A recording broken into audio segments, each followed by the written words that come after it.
헬리코박터균은 위암을 일으키는 중요한 원인으로 사실은 감염이 된다 하더라도 대부분의 경우에는 무증상, 대표적으로는 한 4가지 정도에서 헬리코박터균을 꼭 치료하시라 이렇게 말씀을 드리고 있습니다.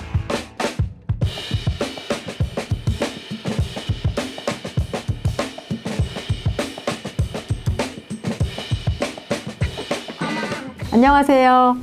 이대 서울병원 소화기센터 암센터에서 근무하고 있는 소화기내과 심기남입니다. 오늘 이렇게 뵙게 돼서 너무나 반갑습니다. 저는 위장 관련 질환을 주로 보고 있고요. 그중에 특히 위암 관련 질환을 보고 있습니다.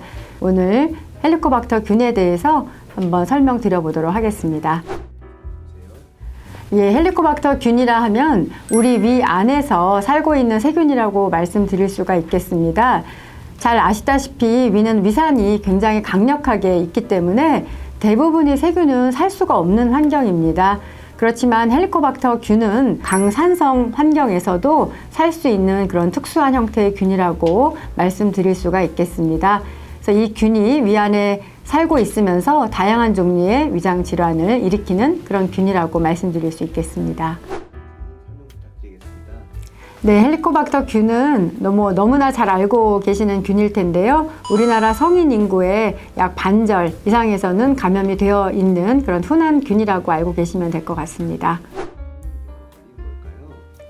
예, 헬리코박터균은 우리 몸 안에 가지고 있던 헬리코박터균이 대변을 통해서 나오게 되면 그 균들이 다시 우리 입을 통해서 감염이 되는 루트를 가지고 있습니다.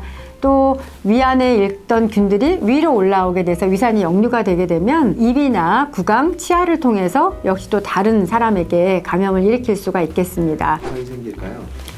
네, 헬리코박터균이 사실은 감염이 된다 하더라도 대부분의 경우에는 무증상이라고 알고 계시면 될 것 같습니다. 그래서 대부분은 무증상이지만 이 중에 일부에서는 위에 만성 염증을 일으키거나 잘 알고 계시는 위궤양, 또 십이지장 궤양, 또 말트 림프종이라고 하는 특수한 형태의 위암이라든지 또 만성 이런 감염들이 염증들이 진행이 되다 보면 위축성 위염, 장상피 화생 등의 경로를 통해서 위암을 일으키는 중요한 원인으로 알고 계시면 될 것 같습니다. 헬리코박터균의 진단은 첫 번째는 우리가 위 내시경 검사를 통해서 조직 검사를 채취를 하게 되면 그 검사를 이용해서 헬리코박터균 유무를 확인을 할 수가 있는 것이 가장 대표적인 방법이 되겠고요. 그리고 두 번째의 경우에는 주로 헬리코박터균을 치료한 후에 푹 불어서 호흡으로 헬리코박터균 감염 여부를 확인하는 요소 호기 검사라고 하는 검사가 있습니다. 그래서 내시경 검사를 하지 않고도 비침습적으로 또 간편하면서 정확하게 검사할 수 있는 방법이 되겠고요.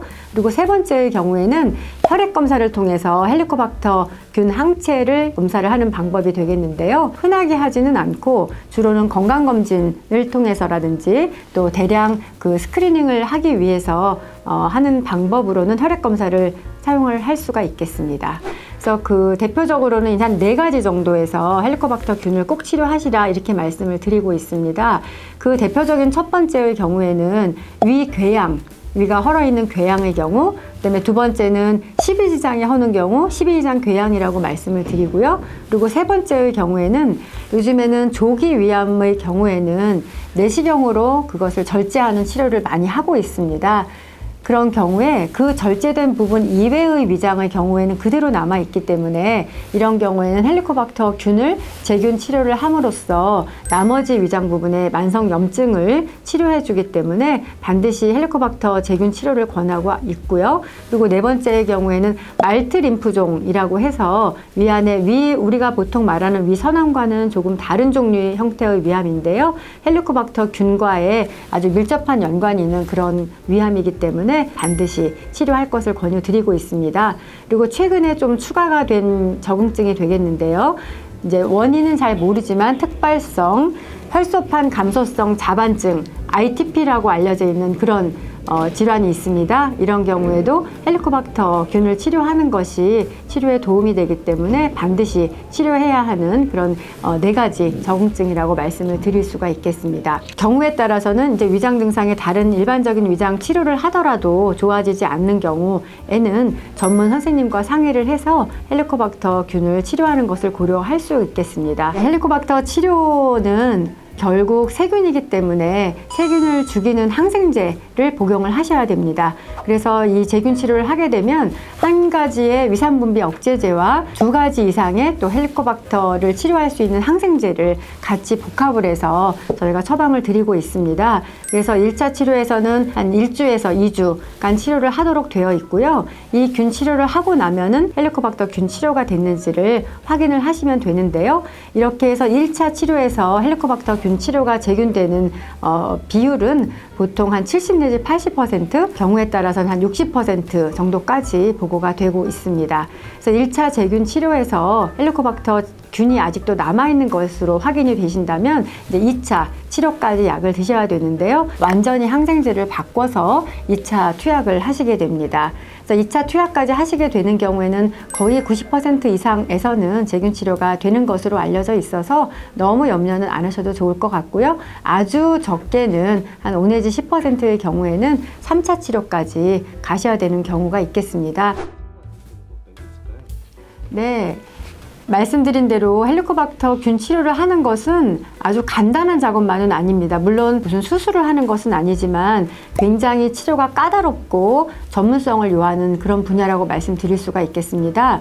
그래서 이대 서울병원으로 오신다면 저희는 이런 헬리코박터 또 위장질환에 대한 아주 특화된 전문 교수진들이 포진을 하고 있기 때문에 안전하고 훨씬 이런 제균 치료를 성공적으로 잘 하실 수 있다고 말씀드리겠습니다. 그래서 이렇게 균 치료를 다 하고 나시면 항상 진료실을 나가기 전에 저에게 몇 가지 질문을 주시는데요. 혹시 집에 돌아가게 되면 집에 있는 가족분들도 다 검사를 해서 약을 먹어야 되는 건지 궁금하신 경우가 많이 있습니다. 가족이라고 해서 모두 균을 다 같이 공유하고 있는 것은 아니기 때문에 그런 분들을 뭐 일괄적으로 다 검사를 하고 치료를 하실 필요까지는 없습니다.